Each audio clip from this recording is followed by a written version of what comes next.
जय हिंद साथियों। भारतीय जवान किसान पार्टी के राष्ट्रीय कार्यालय से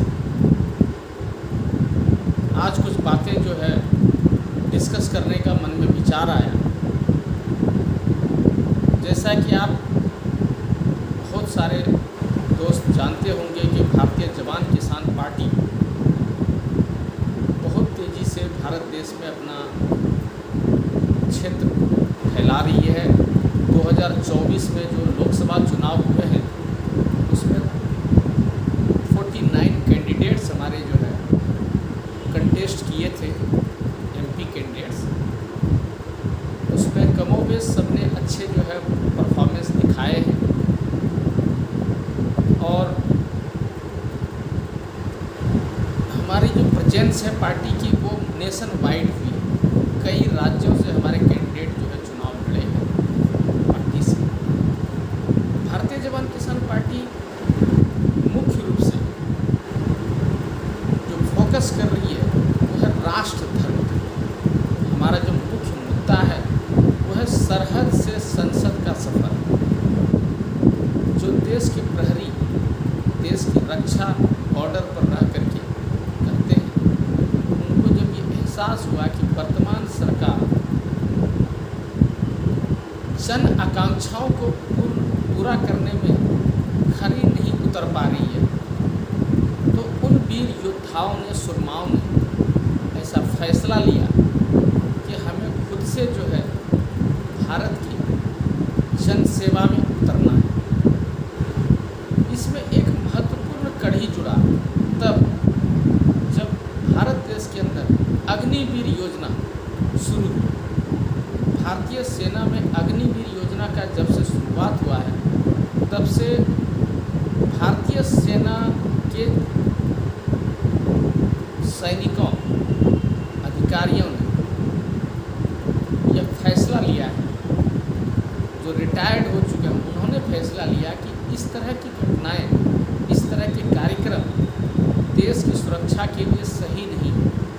अगर एक सेना को इस तरह से जो है 4 साल की टेम्पोररी नौकरी दे करके इस तरह से फिर उसके जवानों को रोड पर लाया जाएगा, अगर सेना के साथ इस तरह की बातें हो रही है तो पता नहीं देश में और कितनी चीज़ें हो रही हैं। और फिर ऐसा एहसास हुआ कि भाई अगर हमारे देश के पड़ोसी देश का, पाकिस्तान का एक क्रिकेटर प्रधानमंत्री बन सकता है तो भारतीय सेना के जवान क्यों नहीं ऐसा कर सकते, इस देश को क्यों नहीं चला सकते।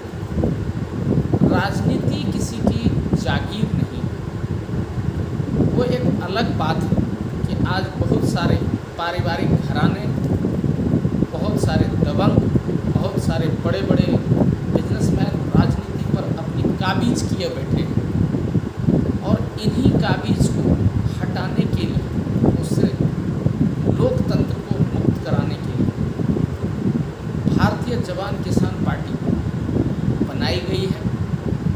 और इस पार्टी को आगे बढ़ाने के लिए देखिए, हमारे जो वीर योद्धा हैं उनको ठीक है राजनीति डायरेक्टली, उनको राजनीति की ट्रेनिंग नहीं मिलती, क्योंकि जब तक वो सेना में रहते हैं तब तक उनको राजकाज की चीज़ों से कोई लेना देना नहीं होता। उनको अपने देश धर्म जो होता है, राष्ट्र धर्म, जिसमें विशेष तौर पर राष्ट्र की सुरक्षा, उस पर उनका फोकस होता है। उस तरह की उनकी ट्रेनिंग होती है, उनको ये ट्रेनिंग दिया जाता है, हम सबको वो ट्रेनिंग दिया जाता है किस तरह से इस देश की सीमाओं को, सरहदों को सुरक्षित रखा जाए। लेकिन उस दौरान हमारे सैनिक भाइयों को बहुत सारी लीडरशिप की ट्रेनिंग, ग्रुप को एक साथ लीड करने की ट्रेनिंग और डिसिप्लिन के बहुत सारे पैतरे सिखाए जाते हैं।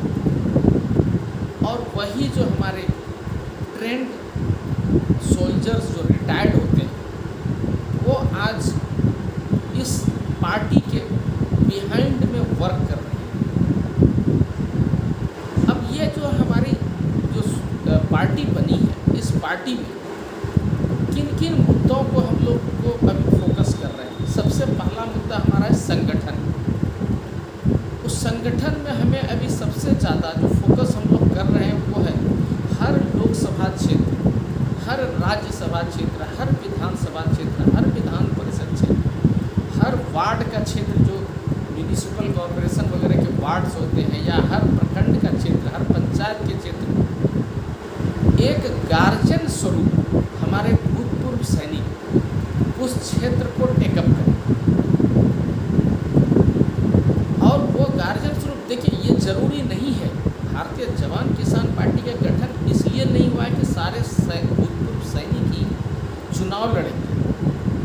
कई लोगों को ये गलत फहमी हो जाती है कई बार कि भारतीय जवान किसान पार्टी है तो इसमें सारे सैनिक ही चुनाव लड़ेंगे। ऐसा नहीं है। अभी जो 49 उम्मीदवार चुनाव लड़े हैं उसमें से कई महिलाएं थी, कई सारे सिविल के हमारे दोस्त थे। तो ऐसा कुछ भी नहीं है। जवान एक संगठन की संरचना करने के लिए, जो हमारे भूतपूर्व सैनिक हैं, वेटरन सैनिक हैं, वो संगठन की संरचना करने के लिए, जैसे आपने कई सारी और पार्टियों में देखा है इस देश के अंदर, उस पार्टियों के संगठनात्मक रचना में कई सारी संस्थाओं का योगदान है। यूँ तो आपको पता होगा साथियों कि इस देश के अंदर हमारे वेटरन सैनिकों ने बहुत सारी अलग अलग संस्थाएं रजिस्टर्ड करा रखी है जो क्षेत्रीय तौर पर कार्य कर रही है। किसी की तादाद सैकड़ों में है, किसी के हजारों में है, किसी के लाखों में भी। और उन संस्थाओं को, जो भूतपूर्व सैनिकों की जो वो संस्था है, उनका अपना अपना उद्देश्य होता है, कई सारे उद्देश्य हैं उनके। लेकिन इस बार हमारे भूतपूर्व सैनिक भाइयों ने एक संकल्प लिया है कि उन संस्थाओं का सहारा लेते हुए और इस देश की जनता को जागृत करते हुए, देखिए सैनिक कौन होता है? सैनिक होता है मजदूर या किसान का बेटा। कोई बड़े बिजनेसमैन, किसी बड़े नेता, किसी बड़े अधिकारी, जो सिविल के बड़े अधिकारी हैं, उनके बच्चे सेना में भर्ती नहीं होते। चाहे वो अधिकारी का पद हो, अधिकारी, सैन्य अधिकारी का बेटा सैन्य अधिकारी बन जाएगा, लेकिन किसी सिविल अधिकारी का, लाइक आप IAS ऑफिसर का बेटा सैन्य अधिकारी बहुत ही कम संख्या में आप देखेंगे, नगण्य संख्या में मिलेगा। किसी बड़े इंजीनियर या डॉक्टर का बेटा सैन्य अधिकारी कम से कम संख्या में मिलेगा। उसी तरह से किसी बड़े पॉलिटिशियन, किसी बड़े बिजनेसमैन, इनके बच्चे सेना में भर्ती नहीं होते।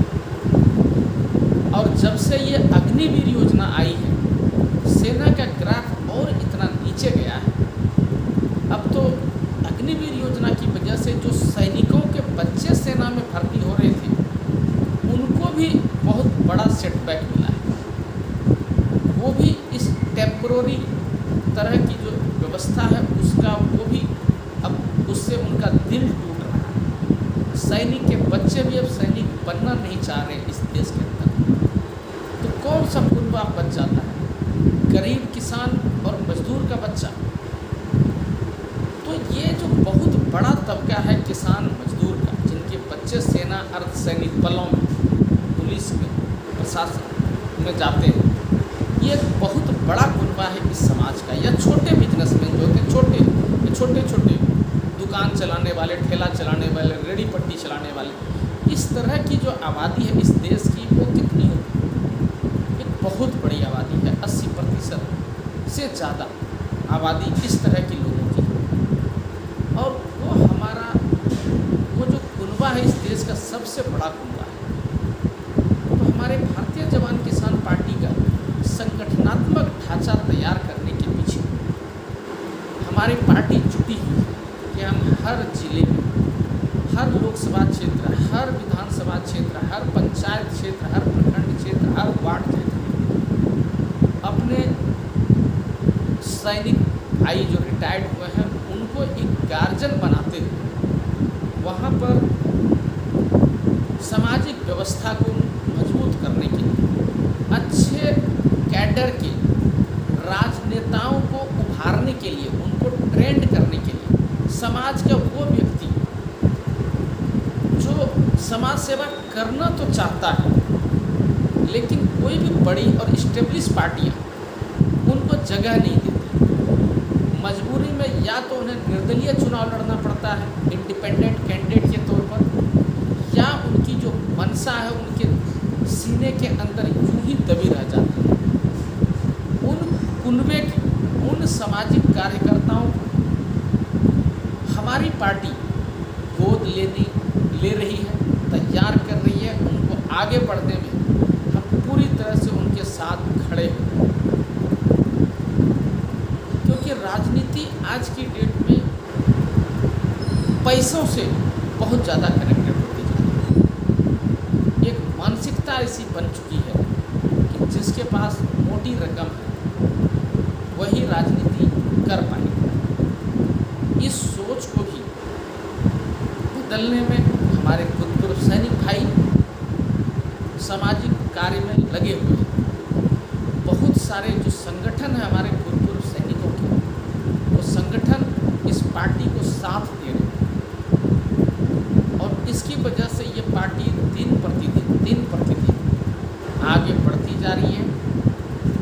हमारी पार्टी का जो प्रेजेंस है इस देश के तकरीबन हर राज्य में, हर जिले में जा चुका है, और हम लोग दिन रात इसमें मेहनत कर रहे हैं इसको आगे बढ़ाने में। अभी हमारा मेन फोकस है संगठन को मजबूत करना, ज़्यादा से ज़्यादा लोगों तक हमारे पार्टी का नाम जाना, और ज़्यादा से ज़्यादा कार्यकर्ताओं को इस पार्टी के साथ जोड़ना, ताकि हम एक ऐसे भारत का निर्माण कर सकें जिसमें राष्ट्र धर्म ही सबसे बड़ा धर्म है। यूँ तो बहुत सारे महान आत्माओं ने कहा है, हिंदू मुस्लिम सिख ईसाई हम सब हैं भाई भाई।